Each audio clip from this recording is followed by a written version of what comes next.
Kompolnas RI secara khusus mendatangi Polda Sumsel hanya untuk memantau secara langsung proses penyidikan kasus penganiayaan M. Lutfi, Dr. Koas, di Palembang beberapa waktu yang lalu. Tak hanya memastikan prosesnya berjalan dengan baik, Komisioner Kompolnas RI Muhammad Khairul Anam juga menemui korban M. Lutfi dan mendatangi Fakultas Kedokteran Universitas Sriwijaya saat bertolak ke Palembang sejak hari Selasa. Khairul mengakui proses yang ditangani penyidik Unit 5 Subdit Jatantras Polda Sumsel terbilang cepat, mulai dari laporan diterima hingga penetapan Datu alias Fadila sebagai tersangka penganiayaan terhadap M. Lutfi. Hal inilah yang menurut Khairul Anam perlu dilakukan oleh penyidik Polri dalam melakukan proses pengungkapan kasus.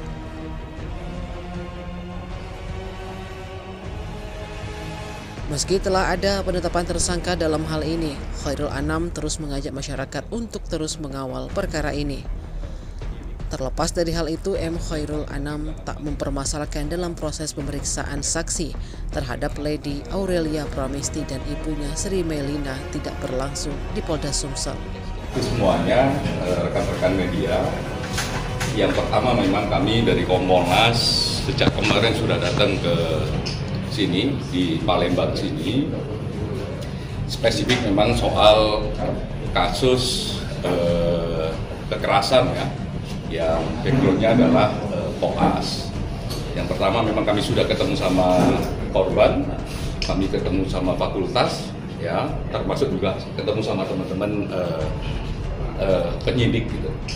Salah satu yang paling penting dalam konteks ini adalah kami kepingin ngecek bagaimana penanganan kasus yang dilakukan oleh Polda. Nah, yang pertama kami cek secara kronologi. Satu, peristiwa ini dilaporkan tanggal 10, diproses tanggal 10, ditindaklanjuti seketika itu, ya, tanggal 10, tanggal 11, tanggal 12, tanggal 14, ya sampai saat ini masih berproses. Dan saya kira satu proses yang penting yang dilakukan oleh Polda, respon cepatnya, gitu. Nah, respon cepat ini penting bagi kita semua saat ini untuk memastikan bahwa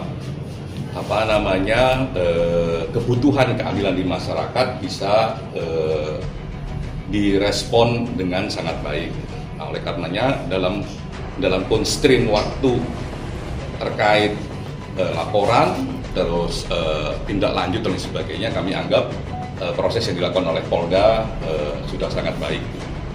Nah, yang kedua, kami juga mengucapkan terima kasih ya kepada Polda yang meresponnya cepat, terus segera ada tersangka. Ini bukan soal kecepatan ada tersangka ataukah tidak, tapi memang secara faktual ya, karena kami juga cek, kami lihat beberapa jejak digital yang ada, tidak hanya yang ada dalam sosial media, tapi juga jejak digital yang didapatkan oleh teman-teman penyidik, itu memang memungkinkan untuk segera ada penetapan tersangka. Dan sudah ada penetapan tersangka, dan tersangkanya sekarang saat ini ditahan.